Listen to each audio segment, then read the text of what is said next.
To watch these important lessons, subscribe to DP Education's YouTube channel right now. Click on the bell icon to stay updated on the latest lessons. Sri Lanka's largest free online school, DP Education. So my dear children, in the earlier chapters, we discussed several things regarding the biosphere lesson. We studied about the conditions of the equilibrium, the processes of equilibrium that would help to maintain the biosphere. And after that, we discussed about the types of organisms that can be observed within the biosphere. And we discussed that these types of organisms are in can be divided into three categories as autotrophic organisms, heterotrophic organisms, and my dear children, as decomposers, right? So during the previous two chapters, we discussed those two special things, and also my dear children, we especially we discussed about the growth curves of the organisms as well, right? I think those things are somewhat important for you guys because these things are somewhat newer things, right? So we had to focus about this, especially about the growth curves, my dear children, when you are studying about the biosphere lesson, right? Okay, so now we are going to start our new chapter. Within this chapter, my dear children, we'll be focusing about the ecological pyramids. So we are discussing about the mechanisms involved in maintaining the equilibrium of the biosphere, right? So under that, we discussed previously about two different mechanisms. Now this is the next one, my dear children. Here we are discussing about the ecological pyramids. Okay, ecological pyramids. Now let's see. Ecological pyramids can be built up by using number of organisms, biomass, and energy relationships in different trophic levels of an ecosystem. So my dear children, you know what kind of a thing is a pyramid. Pyramid is right, like when you take the base of the pyramid is somewhat, like it has a high area and it's going to spread around a vast area. Then when you are moving top along the pyramid, right, what will happen? You know that the area is going to reduce, the size of the material is going to reduce, and gradually it will become a point, right? So this is the shape of a pyramid. In an ecological pyramid, my dear children, here we are going to discuss, right, or here we are going to show that how to a same way like the pyramid, the energy and the other things like what? As you can see, it is given here. Other things like not only energy, but also you can observe the biomass, right? Biomass. And also, my dear children, we can observe the number of organisms. So we are building up these things for each trophic level of the food chains or food webs. For each and every trophic levels, by representing each and every trophic levels, we can draw and show these ecological pyramids. Okay, so for a certain area, now let's take like this. If you take a coconut plant within 1 square meter area, so within 1 square meter area, we can like plant only one coconut plant. So the number of producers are 1. Over that, there can be several number of coconut weevils, right? There can be several number of coconut weevils. Okay, so my dear children, these coconut weevils are depending on the coconut plant, like they are going to eat the coconut plant. So within 1 square meter of an area, there is one coconut plant which is the producer. Then my dear children, there are like 10 or 8 number of coconut weevils. And my dear children, on coconut weevils, we can observe different kinds of parasites. There can be like hundreds of parasites which are living on the coconut weevils. So one trophic level to another to another. So here we are representing, now this is just as an example for number of organisms. One coconut plant, 8 weevils, hundreds of parasites. Okay, so here the number pyramid, that kind of a thing is the one which is referred as the number pyramid. Then my dear children, when you take the biomass means the dry mass of the organisms. Dry mass of the organisms. You know that each and every plant, animal and animal material can be considered as a biomass, because we can burn up these things to generate heat energy, right? We can burn these things to generate heat energy. So therefore, each and every plant and animal material can be considered as a biomass. So biomass means the dry mass of the particular body of an organism, the dry mass. So by considering the dry mass also, we can build up an ecological pyramid. Then my dear children, the energy flow.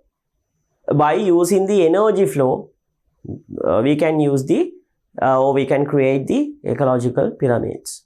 Okay, right. The base of the pyramid represents the producers, and the rest of the rows represent consumers in different trophic levels respectively. So here it is given, the base of the pyramid represents producers, and the rest of the rows represent consumers in different trophic levels. So you know that usually each and every food chain is going to start from a producer, because there should be a producer in order to produce food or any other kind of material. So especially the material mediums are getting produced by the producers. So my dear children, there should be a producer to start the food chain. Okay, so each and every food chain or each and every of these ecological pyramids should start from the first and foremost trophic level, which is the producer. So base of the pyramid represents the producers.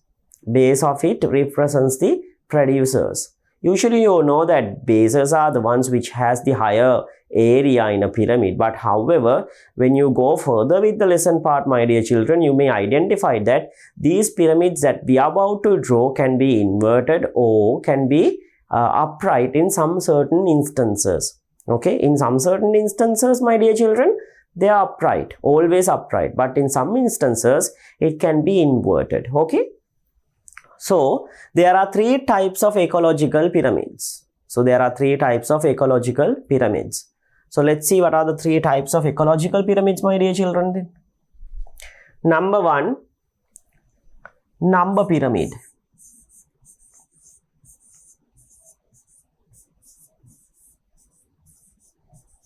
Number pyramid, right? As it is given here, first one is the number of organisms, that means the number pyramid.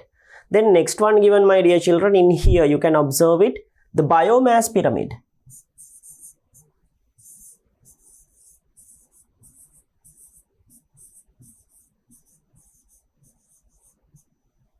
Biomass pyramid.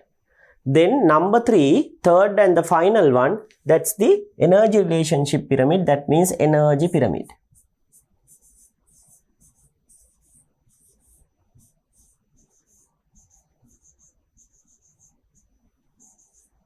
Energy pyramid. So these are the three types of ecological pyramids. Number pyramid, right? Then biomass pyramid, then energy pyramid. So these are the three main types of ecological pyramids that we are about to discuss. Okay, right. So let's head on to see the first type of pyramid then. So you are given with the topic then, the number pyramid. Number pyramid. So the geographical representation of number of organisms in different trophic levels is called the number pyramid. So it's very simple, my dear children. Number pyramid means this is the geographical or graphical representation of, number of organisms living in a certain area. Okay, living in a certain environment. We are using the number of organisms in here. So here it is given once more, the graphical representation of number of organisms in different trophic levels is called the number pyramid. It is expressed as the number of organisms per square meter. So per square meter, right?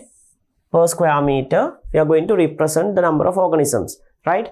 Within 1 square meter, how much of organisms? Okay, within 1 square meter, here 1 square meter given, within 1 square meter, how much of organisms? Okay.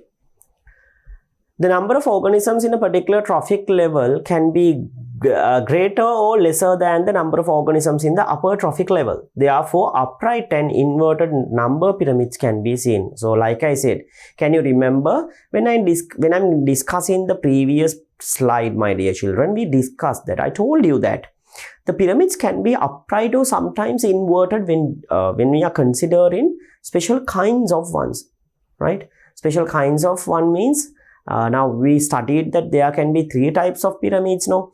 Under that, my dear children, there can be some pyramids which are going to be inverted, and there are some which are going to be upright. So these number pyramids can be in both the types.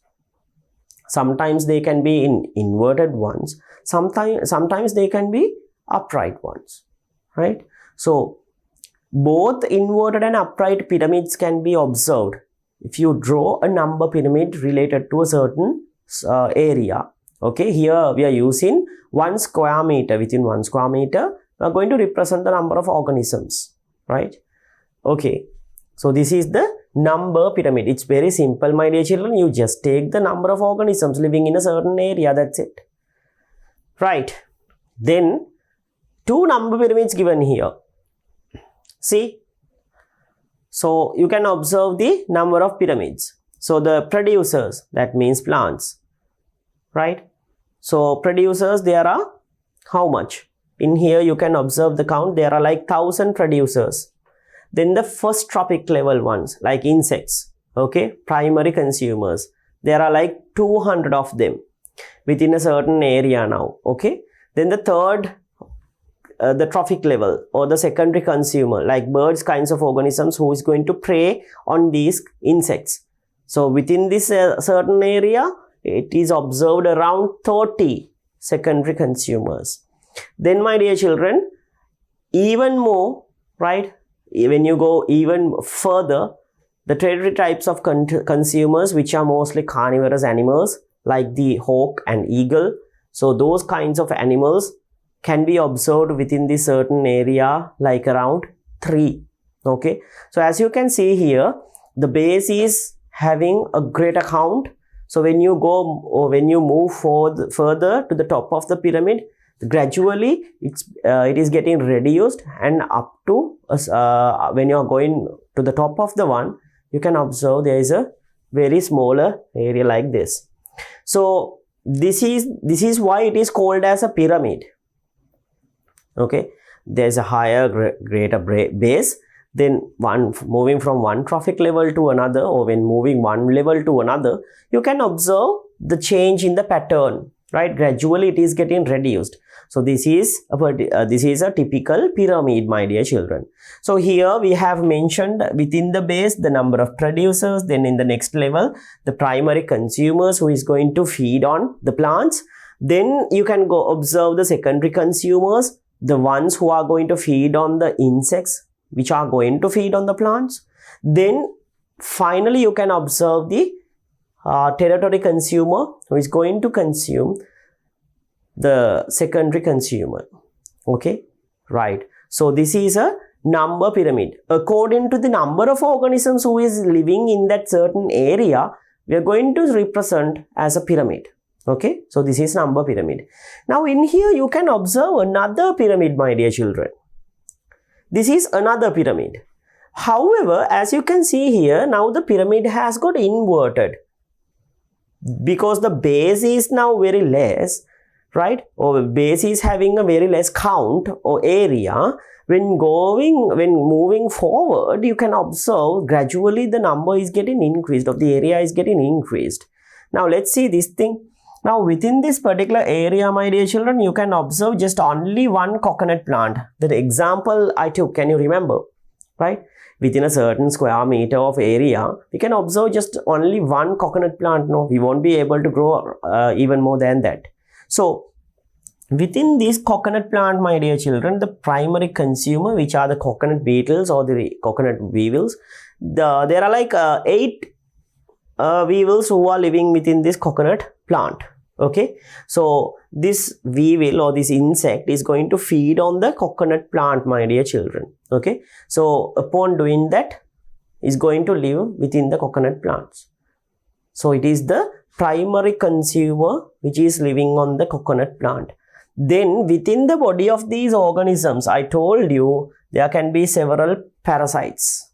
So there can be several insect parasites. So these secondary consumers are going to consume the living tissues and bodies of these primary consumers. So within these 8 primary consumers or coconut beetles, my dear children, we can observe around 23 parasites. Okay, that means the coconut plant is being consumed by the primary consumer, the coconut beetle. Then these guys are being eaten by the parasites. Okay. However, within unit area, okay, or within this particular area, we can be able to observe only one coconut plant, right? We will be able to observe only one coconut plant. That means, my dear children, here this pyramid, this number pyramid is an inverted number pyramid.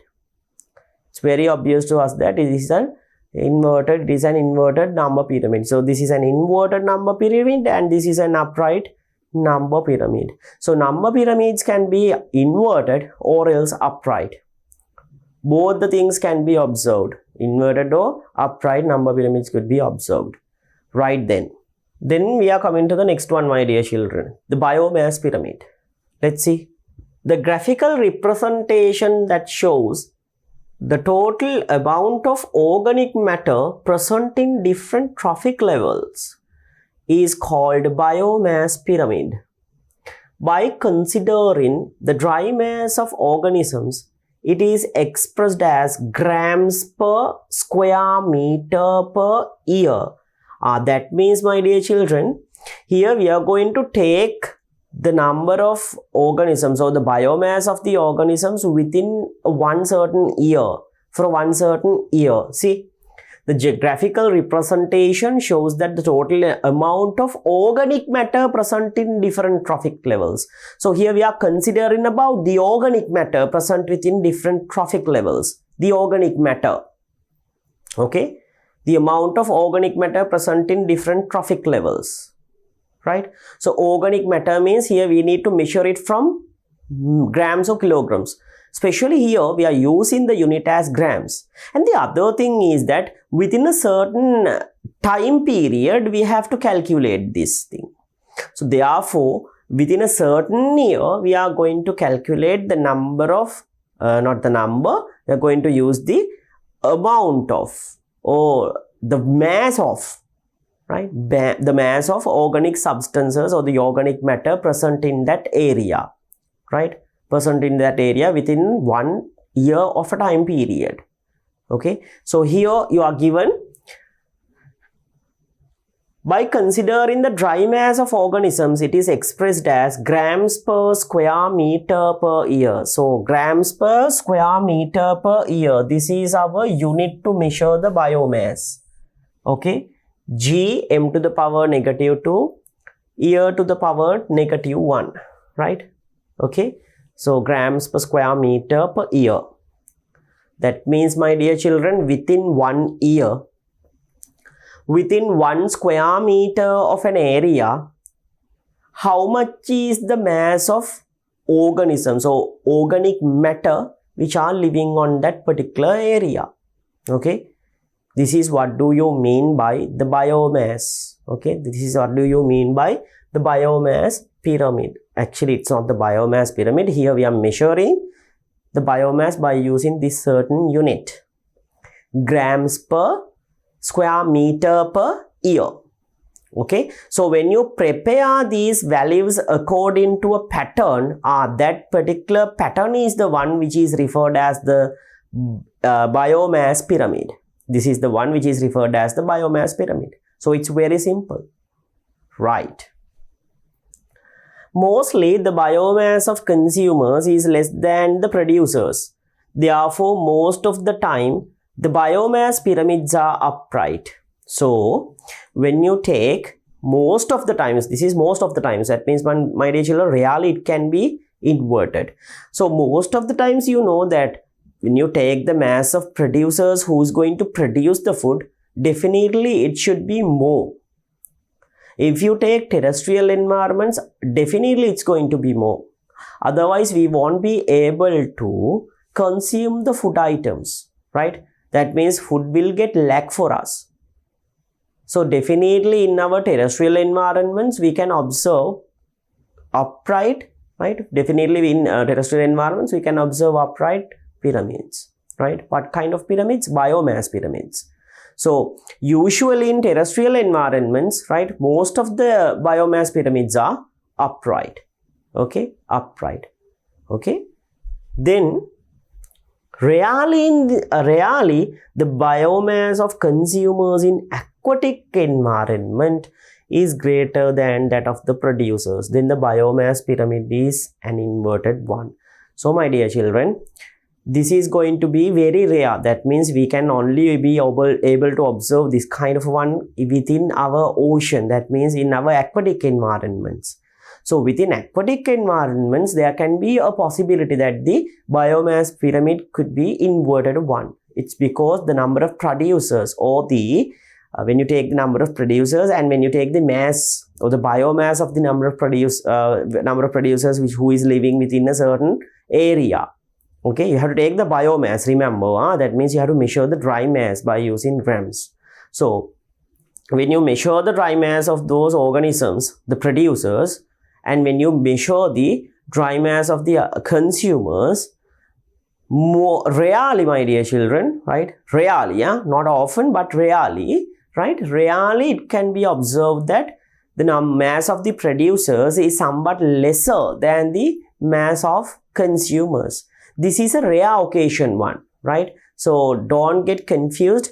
You know that I told you that within terrestrial environments, right, usually or more often we can observe these, we can't observe these kinds of pyramids, right, biomass pyramids which are inverted ones, but however rarely in aquatic environments we will be able to observe these things. Okay, so these are biomass pyramids, my dear children. In a biomass pyramid we use the biomass of certain organisms, right? Biomass means the organic matter, dry mass of organic matter, right?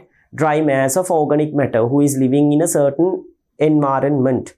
Over there, we are dividing those organisms into several trophic levels as the primary producer, then the consumer, and the secondary consumer, the tertiary consumer. Like that way we are dividing, and we are going to calculate the mass of those organisms separately who is living in that particular area within 1 year of a time period.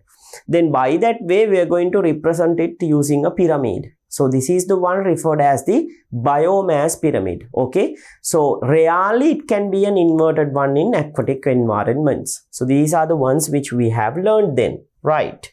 So you are given with a biomass pyramid in here. So as you can see, this is a terrestrial environment biomass pyramid. Okay, so within the biomass pyramid over here, you can observe there are like 12,000 grams of producers. That means plants.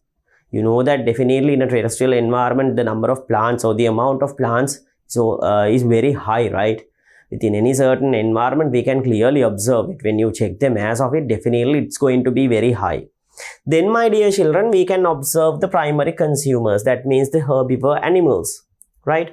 So herbivore animals can be found around 2,600 grams within 12,000 grams of producers, right? 2,600 grams of primary consumers or herbivore animals could be observed. Here we are measuring the mass, my dear children, remember. Okay, then the next one, secondary consumers. Often these things are carnivorous, right? So when you take the mass of these carnivorous organisms, it's around 195. Okay, it's around 195. Then finally tertiary consumers. So in tertiary consumers, we can observe around 20. So this is the biomass pyramid of a terrestrial environment, right? Within a terrestrial environment, you can observe this kind of a biomass pyramid then. Okay, so this is the second type of energy pyramid, right? The second type of ecological pyramid, right? Second type of ecological pyramid. This is the second type of ecological pyramid, my dear children. What is that? Biomass pyramid. So the first one was number pyramid. This is the second one, biomass pyramid. Right, then we are going to observe the third type, the final type, energy pyramid. So when you take the energy pyramid, here we are going to use the amount of energy which is getting transferred from producers to upper trophic levels. You know that producers are the ones who is going to produce the food, right? Producers are the ones who are going to produce the food. So these producers, right, are going to produce the food. Then the consumers in each and every level are going to consume these food items. Okay. So the energy which the producers have is getting converted or is getting transferred into the primary consumer, towards the secondary consumer, towards the tertiary consumer, and so on. Right? How does the primary producers or the producers are going to produce energy? Mainly by autotrophism. Right? If you take a plant, my dear children, those guys are going to do the photosynthesis process. So by the photosynthesis, they are going to produce the food. So produced food, my dear children, right, the produced food is being consumed by the next level of organism, the next trophic level of organisms, which are called as the primary consumers. So the primary consumers are going to consume the food item which is getting produced by the producers, the primary producers. So you know that the energy which is getting produced, or the food items which are getting produced by the organisms, right, especially autotrophic organisms, so they use certain amount of that energy for their normal biological activities like respiration, excretion, and so on, right? And some part of that energy is getting converted into fruits and other kinds of storage items. Okay. So these are the ones which are being eaten by the primary consumers. So only some amount of energy is getting transferred into their levels. Okay, not all. I mean, like if we assume like 100 joules of energy is getting produced by the process of photosynthesis, only around 10 or 15 joules is getting stored within the plant. The other is getting dissipated. It's mainly because, my dear children, the organism should have to do their metabolic activities in order to survive, like respiration, transpiration, for a plant, transpiration, okay, then excretion, and so on. Then growth also can be taken. So all of these things are metabolic activities. So plants, okay, these plants or else these autotrophic organisms, not only plants but also we can observe within animals also, but I am here discussing about the producers. No, so producers are going to do certain kinds of metabolic activities in order to survive. So when doing metabolic activities, my dear children, the energy which is being produced by the producers are being utilized, and only some amount is getting stored within the plant. So that amount of energy is the one which is being used, right, by the consumers. So not 100% of energy is getting transferred, which is being produced. Only some certain amount is getting transferred. Here actually we are saying that the energy which is getting transferred from one trophic level to another upon consuming one organism by another is like around 10% of the total energy that the particular organism has. For a certain example, we'll take like this. A rabbit is being eaten by a lion, okay, right? A lion. Rabbit is being eaten by a lion. Then what will happen? Energy contained within the rabbit is being transferred to the lion? No. That's how it works. But my dear children, if we assume that rabbit has around 100 joules of energy within the body structure, then my dear children, only 10 joules of energy is getting transferred to the lion. Only 10 joules. It's because that all the other 90 joules of energy is getting, right, used up by the rabbit for the metabolic activities which carried out by the organism. If you take a rabbit, my dear children, you know that they will locomote, they definitely respire, and they will eat, and they will excrete some substances. Like that way we can observe different kinds of metabolic activities within the organisms. So because of that, what will happen during those metabolic activities, some amount of energy is getting used up. So therefore this energy transformation is always going to happen, right? Like very less amount of energy is getting transferred to the next trophic level. That means, my dear children, if we are going to start from the base by using the producers, when moving to the next level, definitely very less amount of energy is getting transferred to the next level, right? Means these energy pyramids never, right? These things never becoming up inverted. We won't be able to observe inverted, right, energy pyramids, because always when moving from one trophic level to another, always the energy flow is getting decreased gradually. It can't increase. It will definitely not increase.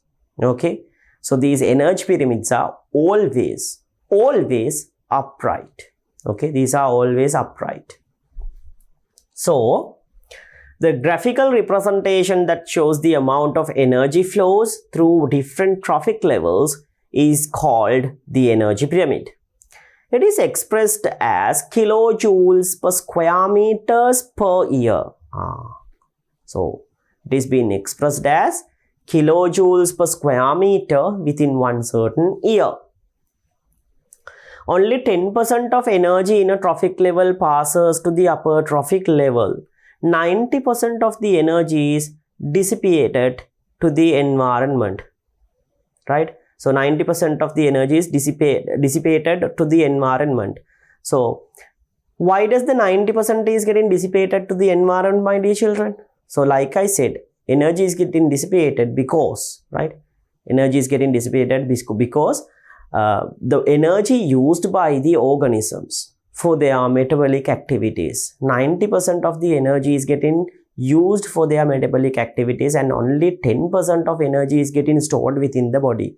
So 90% of energy is getting dissipated, right, by the organisms. Next one. Therefore, the energy in the upper trophic levels is less than the lower trophic levels. So the energy pyramids are always upright, right? So energy pyramids are always upright. The number of links in a food chain is less than 5 levels due to this loss of energy. So the next one, my dear children, it is given the number of links in a food chain is less than 5 levels due to this loss of energy. So my dear children, always when you take the links in a food chain, most of the times it is going to be less than 5 levels, because when moving to the 5th level, very less amount of energy is getting transferred. Okay, even like if a certain thing is in the 5th level, then it has to eat more and more organisms to get the energy needed for their body. Okay, so those food chains are very inefficient, right? Then so this is the energy pyramid. So remember, energy pyramids cannot be inverted at all. Always these energy pyramids are upright, because only very less amount of energy is getting transferred to the next level, right, upon the dissipation of energy, right? Okay, then as you can see, you can observe an energy pyramid. So producers, the plants, if they are going to produce like 10,000 joules by the photosynthesis process, okay, 10,000 joules, they are going to produce like 10,000 joules by the photosynthesis process. So the primary consumers who is going to feed on these producers, the primary consumers who is going to feed on these producers will be able to get only 10% of this amount. That means 1000 joules. When you multiply 10,000, right, when you multiply 10,000 by 10%, okay, then it is equal to 1000 joules. 1000 joules. Then, my dear children, this is the primary consumer now. Now the insects. Then we are moving on to the next level, which is the secondary consumer, like rats. So they will receive, by consuming these organisms, insects, they will receive around only 100 joules. It's because now here from 1000 joules, 10%. So they will receive only 100 joules. So when moving to the next level, my dear children, right, once again only 10%. So only 10 joules of energy is being received by the territory consumer, which is the hawk over here. When you go further with the next level, it becomes only 1 joule. See, because the other energy is getting dissipated, right, dissipated by the organisms because of the metabolic activities carried out within their body. Okay, right. So this is the energy pyramid, my dear children. Remember, when moving forward with the trophic levels, when you check the energy is always going to be very less for the which is going to flow towards the upper trophic levels. The bottom ones are the ones which has the highest energy. Okay, so longer the food chains, the energy flow is inefficient. Shorter the food chains, energy flow is very efficient, right? So flow of energy through ecosystems, this is the one we are about to discuss now, right? We are going to, I think we have identified how the energy is getting flow, or how the energy is going to flow from one trophic level to another. We discussed that is going to flow from food chains, my dear children. And earlier we discussed how the energy is going to flow by using the energy pyramids. Now a certain explanation is given for that. Let's see. The main energy source of the biosphere is the sun. You know that, right? The main energy source in our planet Earth is the sun. That means, my dear children, without the solar energy, we won't be able to survive. You know that plants are utilizing this solar energy to produce their own food, which is to do the photosynthesis. So photosynthesis is the process which provides us with the food. So in order to get food, there should be definitely the solar energy or sunlight. So here it is given, the main energy source of the biosphere is the sun. Green plants absorb sunlight and use carbon dioxide and water as raw materials to produce glucose. So the next important thing given here, main energy source of the biosphere is the sun. If you take the main energy source in our biosphere, it is the sun. Then green plants absorb sunlight and use carbon dioxide and water as raw materials to produce glucose. So in production of glucose, right, these green plants are going to use carbon dioxide and water as the raw materials. And my dear children, the other thing is that the main energy type used by these green plants is the sunlight. So that is why we are mentioning that the main energy source in planet Earth is sun. Without the sun, plants will not be able to produce food by the photosynthesis. Then the next point. This process of fixing energy of sunlight is called photosynthesis. So you know that thing, right? Fixing or transferring energy of sunlight into chemical energy is the process which is referred as the photosynthesis. I think in the second lesson, my dear children, we have learned these things. I hope that you could remember.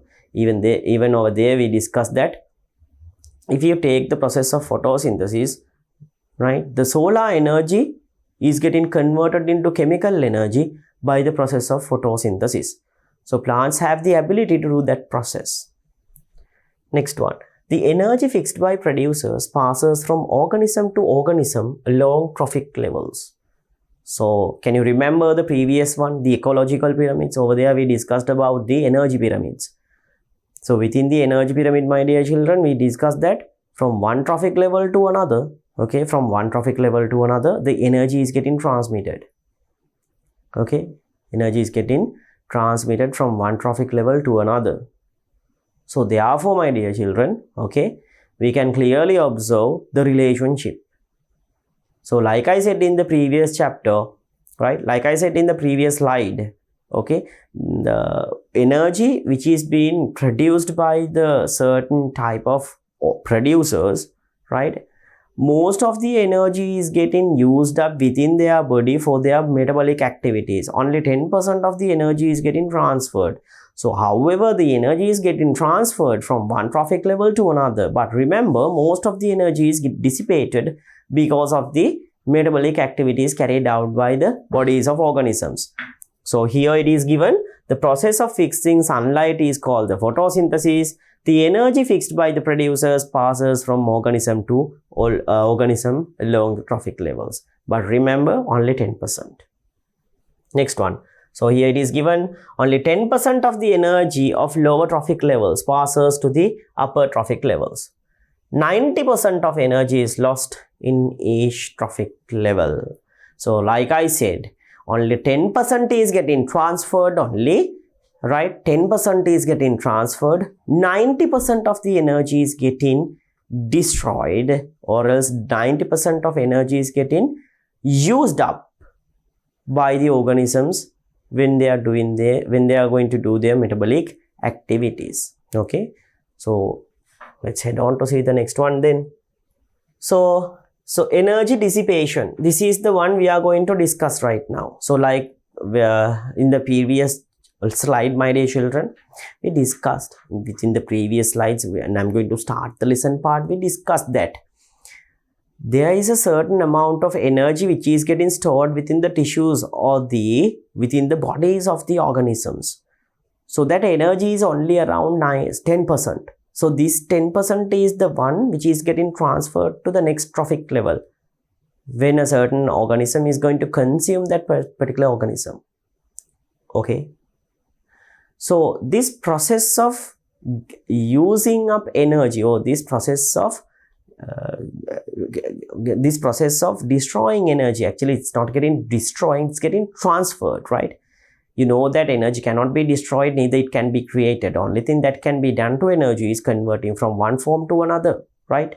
So therefore, here the energy is not getting actually destroyed, here the energy is getting transferred into different forms.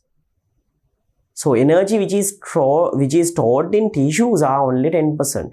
The 90% of energy is getting transferred into other different kinds of energies and getting removed from our body, not from our bodies, but from each and every bodies of organisms. Okay, this is happening mainly because of their metabolic activities. So here, the loss of energy during transferring energy from one trophic level to the next is called the energy dissipation.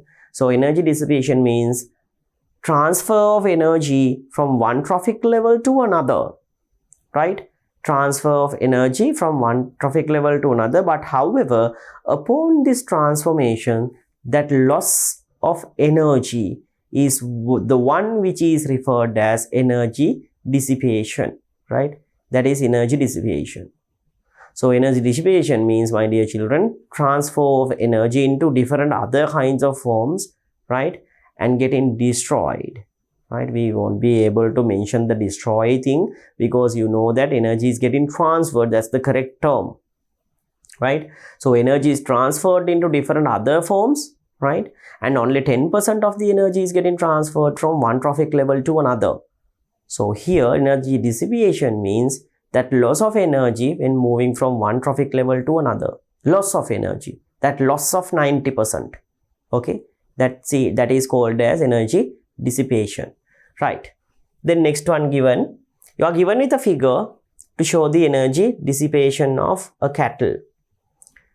So energy obtained from food, the cattle is going to obtain around 100%. We'll assume that he's going to take around 100 joules, right? We'll assume that he is taking 100 joules of food.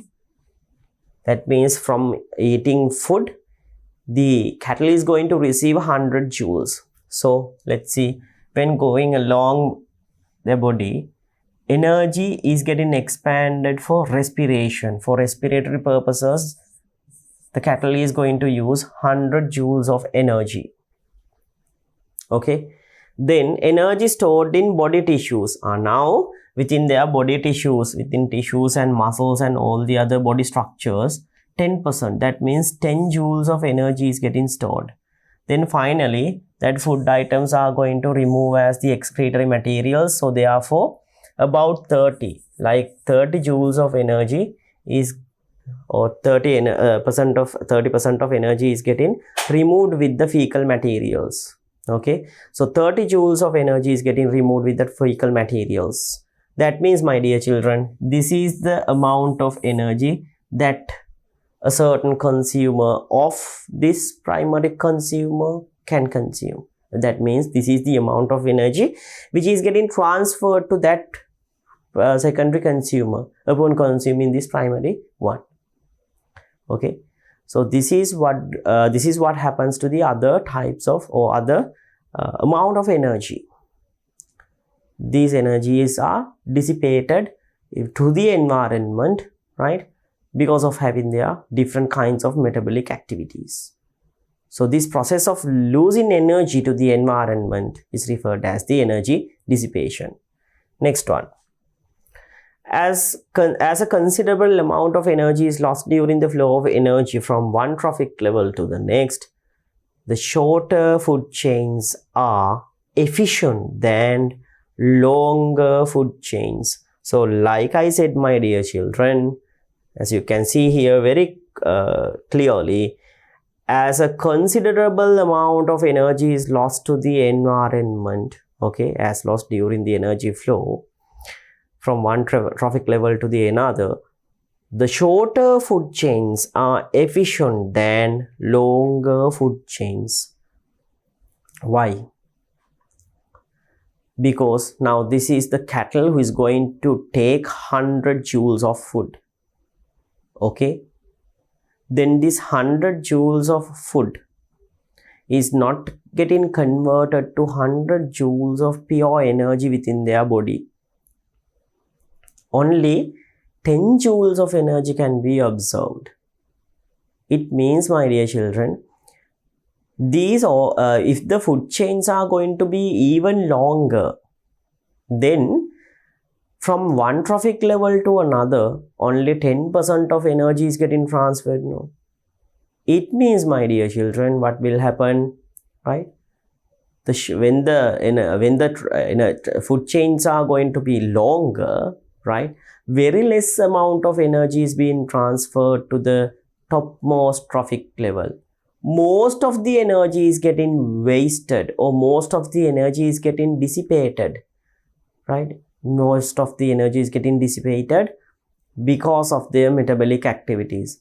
So when longer food chains are considered, the topmost trophic levels will receive only very less amount of energy. That means these food chains are going to be very inefficient. The most efficient ones would be in food chains that has only two, right? That has only two links. Okay, so let's imagine like this. If we are going to eat plant materials like fruits and other kinds of different plant materials, then, my dear children, we can get more amount of energy rather than consuming meat, right? Rather than consuming meat, who is going to be obtained, or where it is being obtained by consuming a different kind of an animal. Okay, the energy received by the process of, right, by the process of eating or by consuming primary producers is very high upon being like secondary or tertiary consumer. When you compare to those consumers, we can get more amount of energy over here. Okay, so remember, always shorter the food chain, the energy transformation or the energy flow is very efficient. Longer the food chain, energy transformation or energy flowing is going to be inefficient. Okay, right then. So see, to indicate the energy dissipation, you are given with a certain diagram over here. Now let's imagine that 1000 joules of energy is getting produced by the maize plant upon photosynthesis. Now when the cattle are going to consume this 1000 joules, right, of energy, so you know that only 10% of energy is getting transferred to the cattle. It's because that this 1000 joules of energy is being utilized, like around 900 joules is being utilized for their metabolic activities of the maize plant. So only 100 joules is getting transferred to the cattle. Then upon consuming cattle, my dear children, human will be able to receive only 10 joules. See, only 10 joules, because like I said in the previous ones, can you remember? See, within here, you can observe that thing. If this particular cattle is going to have 100 joules of energy, that means 10 is stored in body tissues. So 30 joules are getting expanded, or 30 joules are getting wasted because of the fecal materials, and 60 is getting wasted because of the respiration. Wasted means, my dear children, here transferred, right? So 60% of energy is getting transferred because of their respiratory activities. Means, my dear children, this is the amount which the next level or the next trophic level can use. So in the same way, you can observe here, 1000 joules is the entire energy produced by the maize plant. So maize plant is going to do several kinds of biological activities. So for those biological activities, like 900 joules of energy is being utilized. So only 100 joules is being stored within these fruits and leaves and stem and other structures. Okay. So when the cattle is going to consume those structures, that remainder is getting transferred to the cattle, which is equal to 100 joules. Okay. Now the next trophic level. When cattle is going to consume 100 joules of energy, this 100 joules is once again dissipated. So upon dissipation of energy, what will happen? Only 10% once more move to the next trophic level, which is the human. So human will be able to get only 10 joules of energy upon consuming these cattle, right? What will happen if you do it like this? Right, so my dear children, as you can see here, this is a very shorter food chain. Shorter food chain means, my dear children, actually we can here we can observe, right? Actually we can observe only two links from the maize plant to the human. That's it. That means, my dear children, if we assume like in the previous case, maize plant is going to produce around 1000 joules of energy, then to the human over here, she will receive around 100 joules. The 100 joules utilized by the cattle is getting, now we can observe that the entire 100 joules can be consumed by the human upon consuming the maize plant. However, there are several, several complications over here. It's because that we won't be able to obtain, or we won't be able to consume each and every structures, right, within the plant over here. However, the cattle can consume each and every structure. Okay, right then. So remember always, a short food chain is more efficient than a longer food chain. Okay, longer food chain means that you can get more amount of energy by consuming plant materials rather than the animal materials. Animal materials are important, very important for us, because we won't be able to get the necessary amount of protein levels if you want to consume animal materials. However, my dear children, more amount of energy, right? More amount of energy can be obtained if you consume plant materials. Okay, right. So remember always, this rather than the longer food chains, the shorter ones are much more efficient. Right then. So we have discussed about the energy dissipation, and we discussed how the ecological pyramids are going to work, and we discussed how the energy is going to flow from one trophic level to another, my dear children. So that means we have finished up one lesson part related to the biosphere. Okay, here we discussed about the ecological pyramids and the flow of energy from one trophic level to another. Now we are going to move on with another special kind of a lesson part. So here we are going to discuss about biogeochemical cycle. Biogeochemical cycles, right? The process of cyclic circulation of essential chemical components through atmosphere, hydrosphere and lithosphere of biosphere is called biogeochemical cycle. So, biogeochemical cycle. Cycle means a circle, no? That means it is keep rotating, right? It's keep getting rotating. From one particular place to another, it's keep getting rotating. I think in the previous younger ages, you have studied about the water cycle. Water is dropped down as rain, then the oceans are going to collect that amount of water, then upon transpiration or upon evaporation, my dear children, upon transpiration and evaporation both. So you know that when falling down this water as rain, some amount of water is getting absorbed by the plants. So upon transpiration, water is being removed to the atmosphere. Then collected water in oceans and other freshwater sources. What will happen when temperature is going to high in the environment or during the daytime period? Water within the reservoirs and water within the oceans and other kinds of water bodies is going to evaporate and create clouds once more. So these clouds will create water as rainfall and once again drop down to the ground. Then once again it's going to keep on rolling. Okay, so this is a cycle. Like that way, my dear children, we can observe different kinds of chemicals which is going to circulate within our biosphere.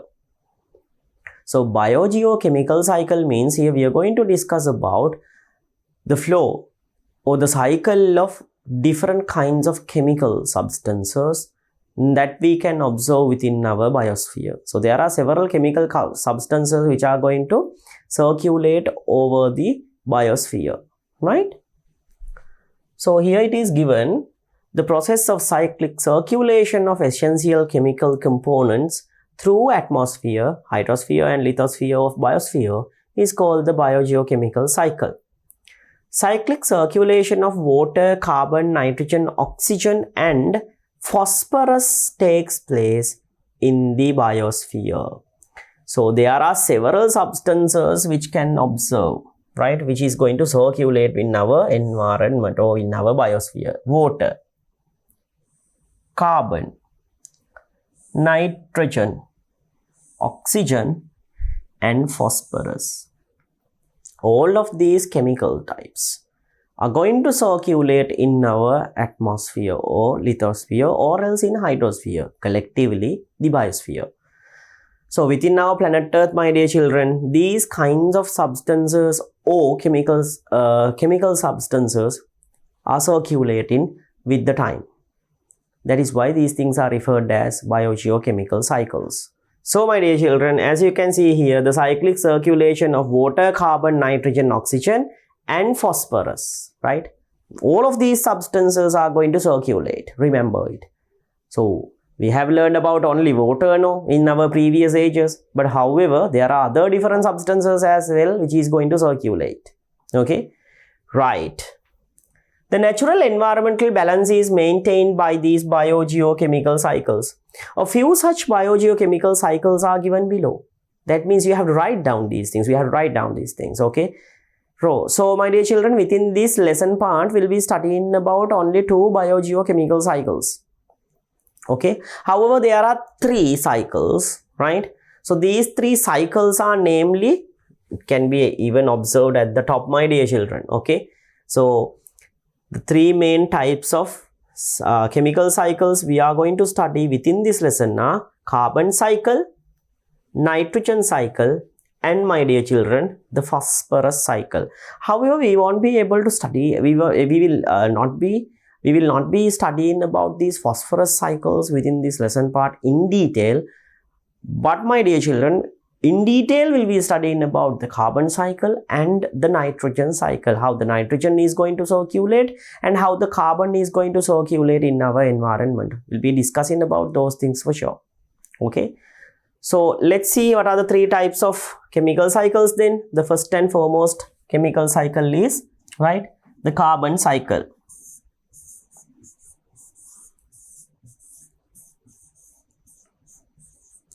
Carbon cycle.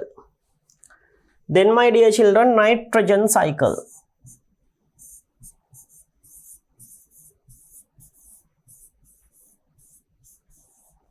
After the carbon cycle, we'll be studying about the nitrogen cycle. Right? Other than these two, there is one more. There's one more.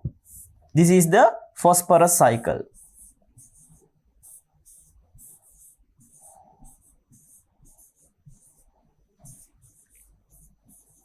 The phosphorus cycle. Okay, the third and the final cycle. So however, we won't be studying about the phosphorus cycle, my dear children. Like I said, right, this is an exception, right? But in detail, we'll be studying about the carbon cycle and about the nitrogen cycle very well. So we'll be studying about these two very well within this lesson part. Okay, right. So remember, not only water, there are other kinds of substances which is going to circulate in our biosphere from one level to another or from one place to another. So it's keep getting rotating throughout the time. So these are the substances, or these chemical substances. Circulation of these chemical substances is the one which is referred as the biogeochemical cycle, right? So there are like three types of biogeochemical cycles which we are going to learn: nitrogen cycle, carbon and phosphorus. However, we'll be studying about two biogeochemical cycles thoroughly within this lesson part: carbon and nitrogen. Now let's head on to see the first and foremost cycle, my dear children, which is the carbon cycle. Carbon cycle. The main method of fixing carbon in an ecosystem is photosynthesis. The main method of fixation, carbon fixation, is the photosynthesis. Atmosphere has plenty of carbon dioxide. This carbon dioxide is being utilized, right? This carbon dioxide is being utilized by a plant to do photosynthesis. Okay, to do photosynthesis, this is being utilized. So my dear children, upon utilization of this carbon dioxide, the plant is going to convert this carbon dioxide with the help of water and sunlight in order to get their energy, the main food item which they are going to use as energy, the glucose. So carbon is getting converted to simple inorganic materials, is getting converted into complex organic materials during the process of photosynthesis. The carbon is getting converted, inorganic carbon is getting converted to organic carbon in here. So the main method of carbon fixing, right? Main method of carbon fixing in our environment is the photosynthesis. This is the photosynthesis. Animals get food, forage, depending on green plants, and they receive carbon through those food. So what will happen? You know that the food items are getting produced by the plants upon the process of photosynthesis. So animals receive these food items and they will receive carbon, right? Because food items contain carbon-based substances like glucose. Okay, so we receive carbon with the help of photosynthesis. So Depending on green plants, they receive carbon through those food. So we receive carbon, animals receive carbon by depending on the food items which are getting produced by the green plants. The next one. Decomposers obtain carbon by digesting dead organisms. So can you remember about the decomposers then? So here we can observe all the three types of organisms. The three types of organisms according to their mode of nutrition. So the three types are, the first one is autotrophic organisms, second type heterotrophic organisms, third the decomposers. So autotrophic organisms are going to produce food by the process of photosynthesis mainly. Then these food items contain carbon as different kinds of forms like glucose and sucrose and carbohydrates and so on. So when consuming this food by the animals also receive this food. That means heterotrophic organisms is going to receive this food. So upon receiving that food, heterotrophic organisms will be able to get carbon. Now what will happen? The heterotrophic animals are going to die on a certain day, or else because of several reasons, these guys are going to die.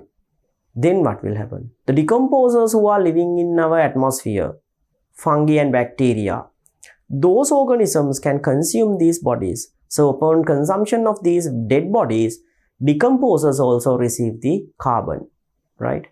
So these carbon substances are also being received by the decomposers. Then what will happen, my dear children? All organisms release carbon as carbon dioxide during respiration. We know that each and every organism in our atmosphere, in our hydrosphere, in our lithosphere, that means each and every organism in the biosphere is going to respire.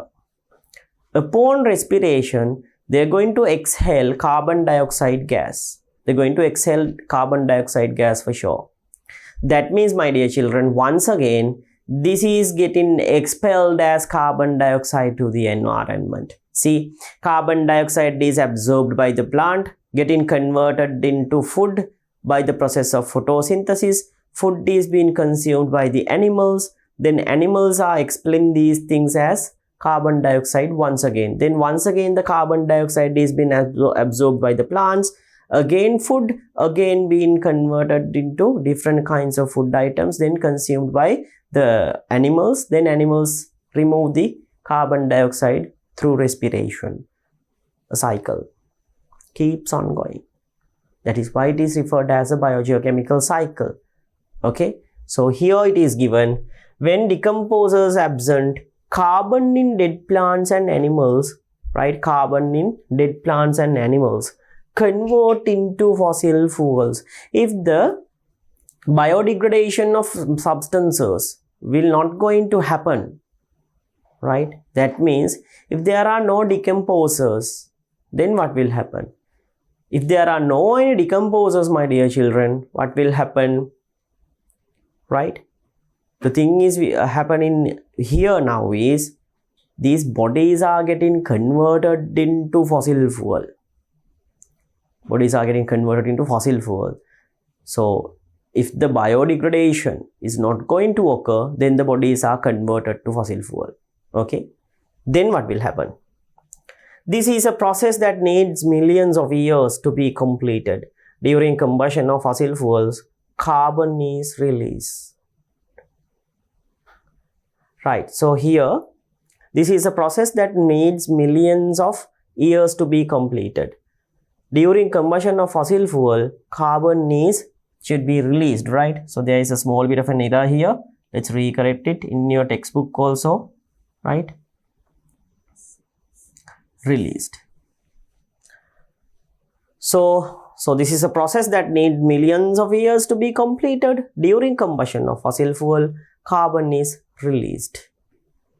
Okay, so conversion of dead bodies into fossil fuel takes millions of years. Okay, you know that it's going to take pretty much longer time period in order to convert these bodies into fossil fuel. Upon having high temperature and pressure, right, these things are getting converted into fossil fuel. That is why, my dear children, upon burning these substances, you know that burning heavy amount of fossil fuel is going to exert large amount of carbon dioxide in the environment. However, that carbon dioxide is not being received to the environment, because this fossil fuel thing is going to create like by taking like millions of years. So within like 1 hour or 2 hours, we are going to release heavy amount of carbon dioxide to the environment, which is getting converted once again into carbon by taking millions of years. So this burning of fossil fuel cannot be taken into consideration for our carbon cycle. Why is that? Because this will take much more longer time, right? However, it is getting converted, but when you take the cycle, right, when you take our normal carbon cycle in our biosphere, within normal carbon cycle, my dear children, the process of creating fossil fuel cannot be actually taken as a one, right? It cannot be taken as a one, because burning of fossil fuel will not be included to the, right, or it cannot be included to the carbon cycle, mainly because the carbon which is given out by the process of burning fossil fuel will take millions of years to recreate. Okay, so it's going to be a huge trouble for the environment. The process which takes millions of years to complete is being released within like 2 or 3 hours of time period. Okay, so it's a very terrible situation. Okay, I'm just talking about like only a few liters, but however, when you take the whole world, large amount of fossil fuel is getting released upon one day. So millions of years will take to recreate these things. So the balance is not there. See, there's no balance. Now, when you take the previous case, the plants are going to consume or absorb carbon dioxide. Then by the process of photosynthesis, this carbon dioxide is getting converted to food. Then food is being consumed by the organisms. Then organisms means heterotrophic organisms. Then these heterotrophic organisms are going to once again release carbon dioxide. So there is a balance, a well-balanced one. Absorbed ones are being released. Even not up to a same level, up to a certain level, there is a balance. However, this process of combustion of fossil fuel, it's not balanced well.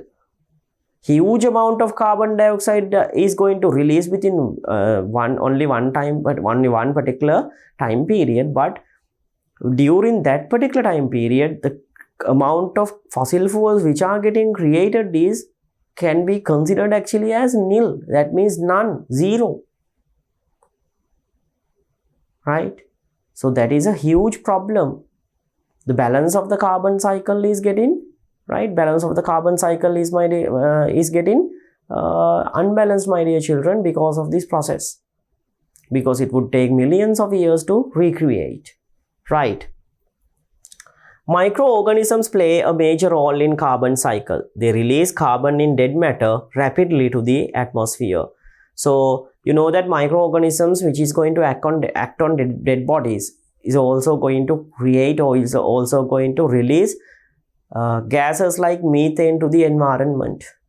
Okay, so this is also helps in carbon cycle, my dear children. So they will play a very big role in these biogeochemical cycles, especially in, my dear children, what the carbon cycle we are discussing right now.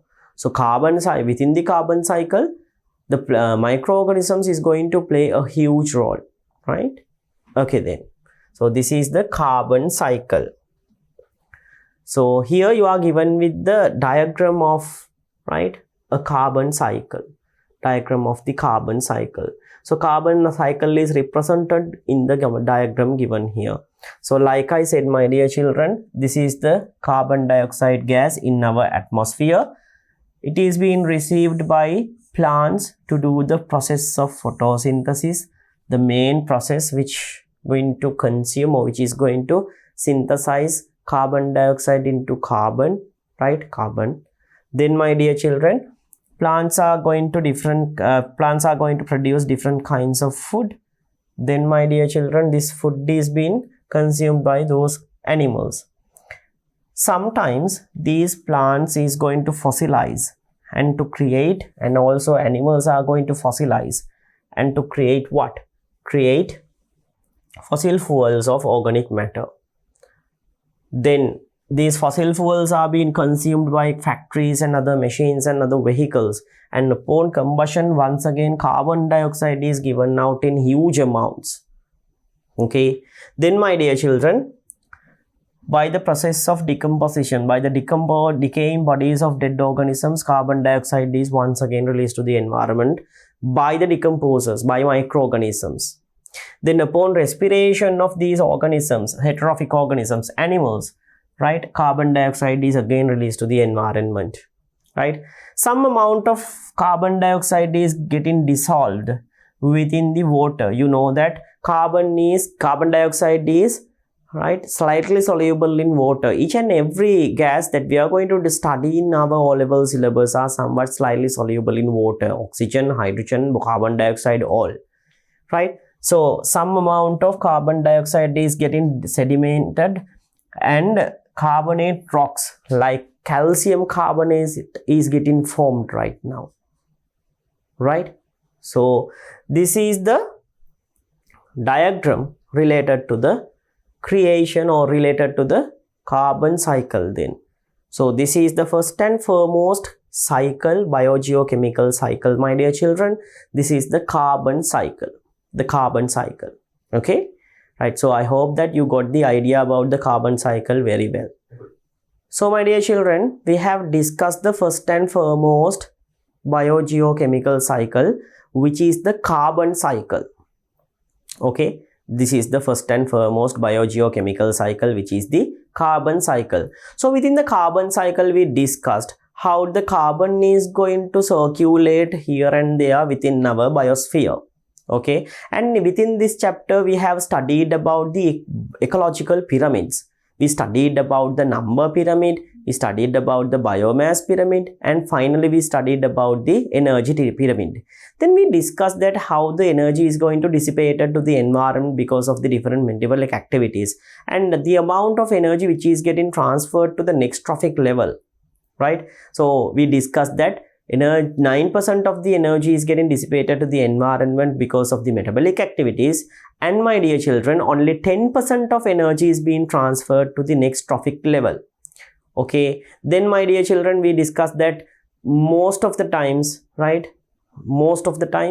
actually it's not be most, right, always, okay, always longer food chains are inefficient, but shorter food chains are more efficient. Okay, we discussed about that thing. Then my dear children, we discussed about the chemical cycle, the first and foremost chemical cycle, the carbon cycle. So these are the things which we have learned within this chapter, right?